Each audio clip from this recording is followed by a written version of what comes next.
Hello বন্ধুরা, Jahangirnagar university B ইউনিটে বুদ্ধিমত্তা চ্যাপ্টারে ত্রিভুজের সংখ্যা গণনা বা কোনো ভুজের সংখ্যা গণনা শেষ পর্বে আপনাদের সকলকে স্বাগত।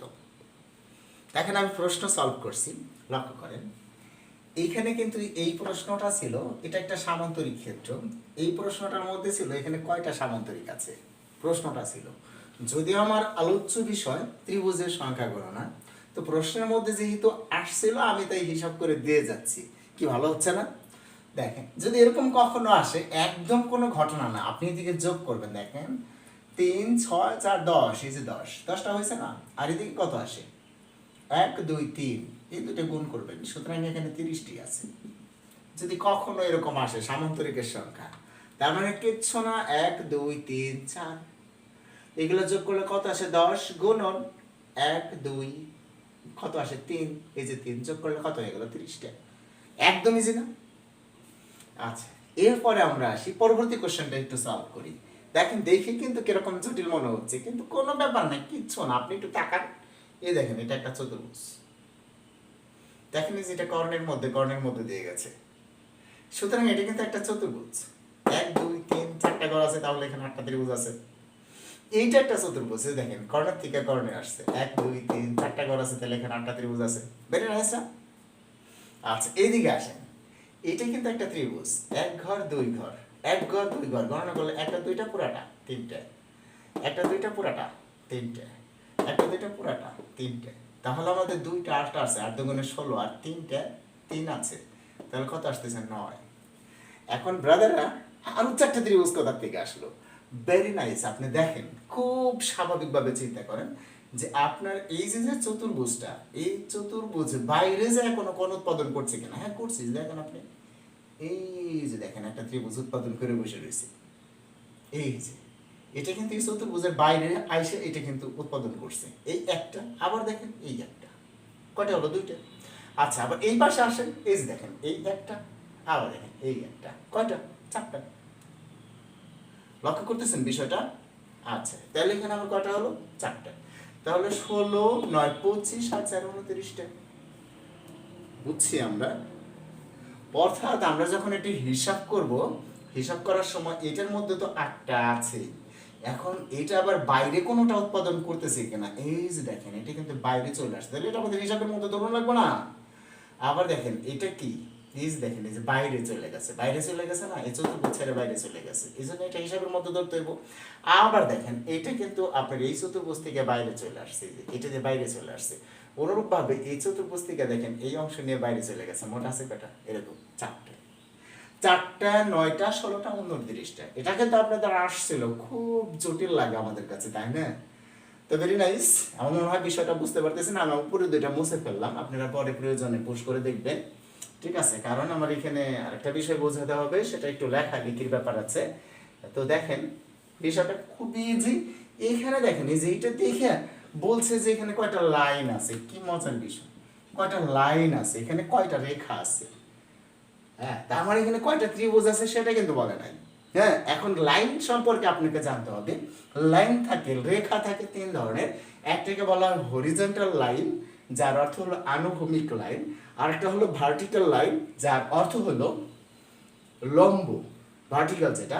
আরেকটা হলো স্ল্যান্ট লাইন, যার অর্থ হলো তির্যক। আর এগুলো আপনারা দেখবেন, হরিজন্টাল লাইন যেগুলো, সেগুলো হলো আপনার এইভাবে, এগুলো হলো হরিজন্টাল লাইন। আর যদি আমরা ভার্টিক্যাল লাইন বলি, তাহলে এগুলো এইভাবে, ভার্টিক্যাল লাইন। আচ্ছা, আর যদি আমরা বলি স্ল্যান্ট লাইন, স্ল্যান্ট লাইন হলো এই যে এরকম, তির্যক যেটা, স্ল্যান্ট লাইন। সো আপনি যখন হিসাব করবেন এগুলো খুব বুদ্ধিমত্তার সাথে, প্রথমে আপনি দেখেন হরিজন্টাল লাইন, আনুভূমিক লাইন আছে কয়টা। এটা কিন্তু শুরু থেকে শুরু হবে এবং শেষে যায় শেষ হবে। এই যে দেখেন, 1টা, 2টা, 3টা, 4টা। এই দেখেন, আমি এই সমান সমান 4 বসে রাখছি। বিষয়টা কি বুঝছি? আচ্ছা, এখন আসতেছে হলো ভার্টিক্যাল লাইন। দেখেন, এই ধরনের কোনো লাইন আছে এখানে? তাই ভার্টিক্যাল লাইন কি? 0। এরপরে আসেন আমাদের স্ল্যান্ট লাইন যেগুলো, তির্যক যেটা, সেটা আমরা এই পাশ থেকে আগে গণনা করি। 1টা, 2টা, 3টে, তাই কিন্তু আমি 3 লিখেছি। আচ্ছা, এখন এই পাশ থেকে যদি গণনা করি, 1টা, দুইটা, একটা জায়গায় এসে কিন্তু শেষ হয়েছে, একটা, দুইটা, তিনটা এবং চারটা। কয়টা হয়েছে? চারটা। তাহলে টোটাল আমাদের লাইন আছে কয়টা? 4 দুগুণে 8, 3 11টা, 11টি লাইন আছে। এই ধরনের অঙ্ক আসলে কিন্তু খুবই সোজা, খুবই সোজা, একদম পানির মতো সোজা। হ্যাঁ, তবে বিষয়টা হলো আপনাকে এই হরিজন্টাল লাইন, ভার্টিক্যাল লাইন এই সম্পর্কে কিন্তু মোটামুটি না জানা থাকলে মুশকিল। আর এটা মনে হয় যে আমি মোটামুটি জানাতে পারছি আপনাদেরকে। তো এখন আসি লাস্ট, যেটা আমাদের এখানে দেখেন, লাস্টের আগেরটা, লাস্ট বলা চলে না, এখানে দেখেন ব্রাদার, এই দেখেন এটা একটা চতুর্ভুজ হয়ে গেছে না? এই যে চতুর্ভুজ হয়ে গেছে না? তো স্বাভাবিকভাবে একটা, দুটো, তিনটা, চারটা ঘর আছে, তাহলে 8টা তো হবেই এখানে, তো স্বাভাবিক।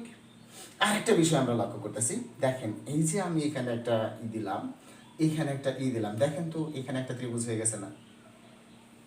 আচ্ছা, এরপরে দেখেন এখানে একটা ত্রিভুজ হয়ে গেছে না?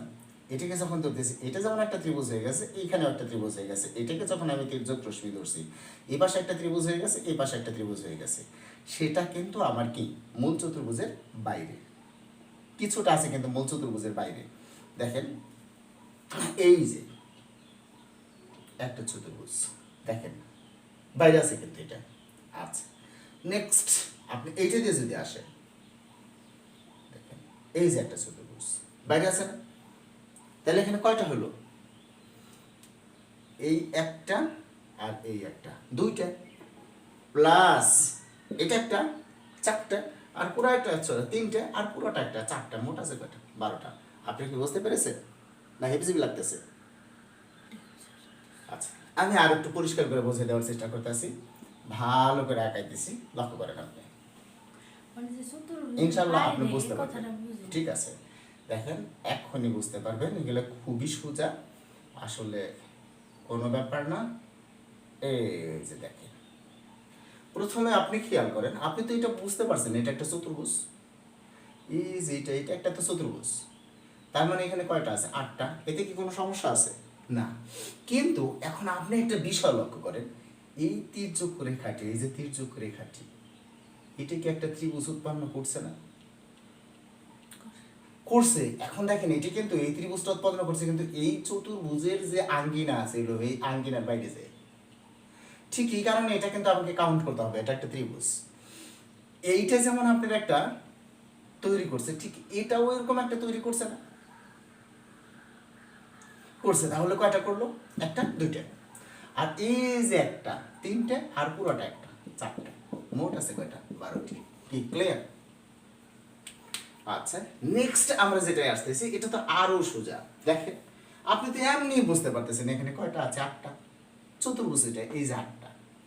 নেক্সট আপনি লক্ষ্য করেন, এখানে কিন্তু স্বাভাবিকভাবেই এটার বাইরে দেখেন এই যে একটা আছে, এই দেখেন আপনি এটার বাইরে এই যে একটা ত্রিভুজ আছে, কি বলেন?